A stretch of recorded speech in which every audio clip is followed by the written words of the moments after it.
All right, so I want to take a moment to talk with you about something that keeps coming up in my work. And it's a very sensitive topic, and it's something that not many people want to admit to. They don't want to be out with this fact about themselves, but it is also something that people really need help with. So I'm feeling very inspired and very passionate about creating a pathway for people to overcome porn addiction.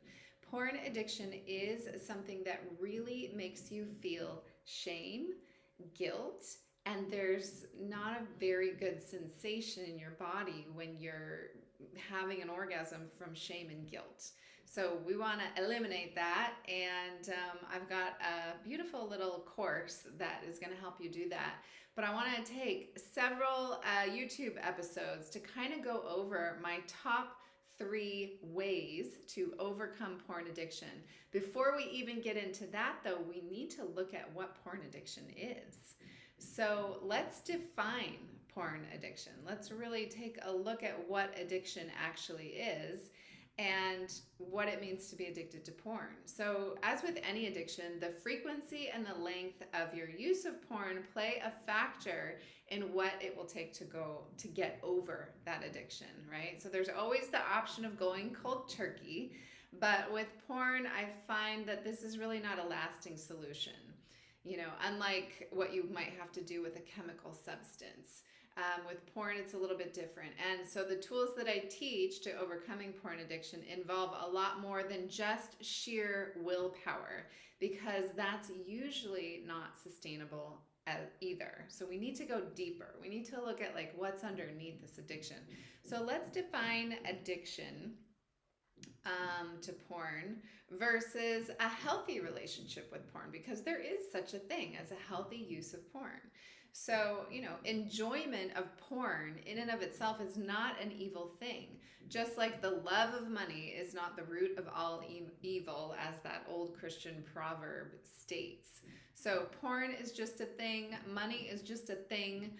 Drugs such as nicotine, alcohol, cocaine, Adderall, they're really just things, albeit those things are physically addictive, but the same could be said for porn. It could be said that porn is physically addictive because you get a dopamine hit when you watch it, and you get an oxytocin flush when you have an orgasm to porn. So, in my opinion, hormones can have the same effect on someone with an addictive personality as drugs do. So, we have to take all these factors into consideration.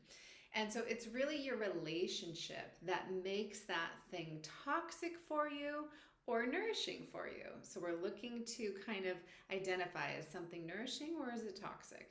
And when we look at somebody with an addictive personality, we have to look at several factors. We have to look at their upbringing. Were they undernourished in some way? Did they not get enough attention? Did they not get enough physical touch? Did they not get the care they needed? Did they have improper dietary nourishment? So we're really looking at this holistically. What was their upbringing like? And then we have to look at genetics. What family members suffered from addiction? Well, were those family members primary caregivers or role models in that person's life? How severely did it affect that family member's life? Were they always losing their job? Were they losing their family? Were they losing their loved ones? Was it really affecting their life, their addiction? And then also looking genetically at how far back along the lineage can you trace this addictive pattern? Does it go all the way back? Like when we look at alcoholic tendencies inside of an Irish lineage, it's often a long line. So we want to kind of have a look at how far back does this genetic addiction personality go in your family line? Because that's important, especially when we start to use going into past lives and pulling out all this stuff that is not yours. So I don't want to get too much into the esoteric work that I do, but it does go very deep. So it's important to know these things. And then the other thing we want to look at is brain chemistry. Okay, so brain chemistry, there might be a history of bipolar disorder. There might be a history of depression.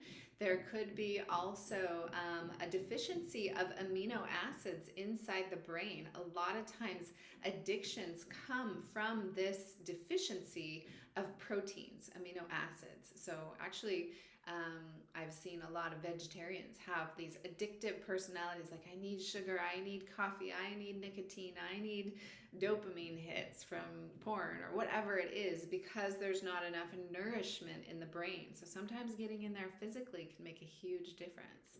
So also looking at the brain, looking at the glands in the brain. So the pineal gland, this is the one that produces serotonin, oxytocin. Well, pituitary is for oxytocin. And then we've got the hypothalamus, and they're kind of regulating all the hormones. So we need to look at those three glands: pituitary, hypothalamus, and pineal gland. And those feel-good hormones and those sleep hormones that help regulate somebody's mood so that they're not feeling depressed or anxious and reaching for something outside of themselves to make them feel better, like pornography or a million other things that people distract and reach for. So let's define addiction. According to the Merriam-Webster dictionary, addiction is a strong inclination to do, use, or indulge in something repeatedly. Okay?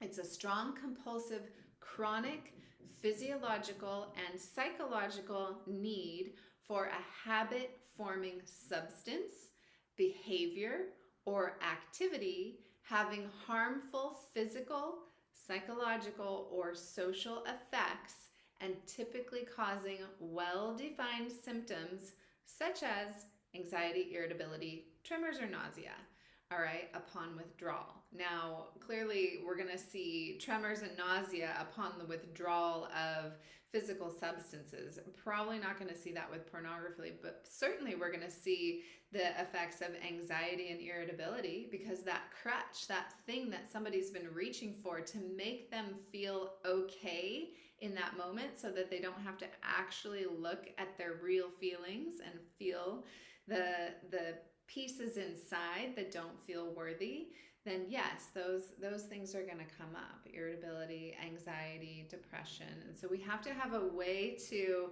deal with those as we are moving someone out of porn addiction. All right.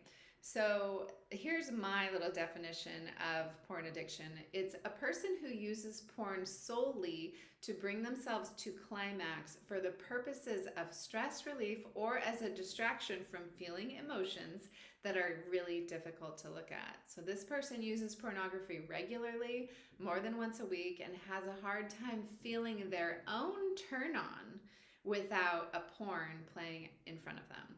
So how do you overcome porn addiction? I'm going to let you know in the next 3 YouTube videos. We're going to do 1 video for each of my top 3 tips. So go ahead and like this video and subscribe to my channel, and I look forward to sharing the rest with you very soon.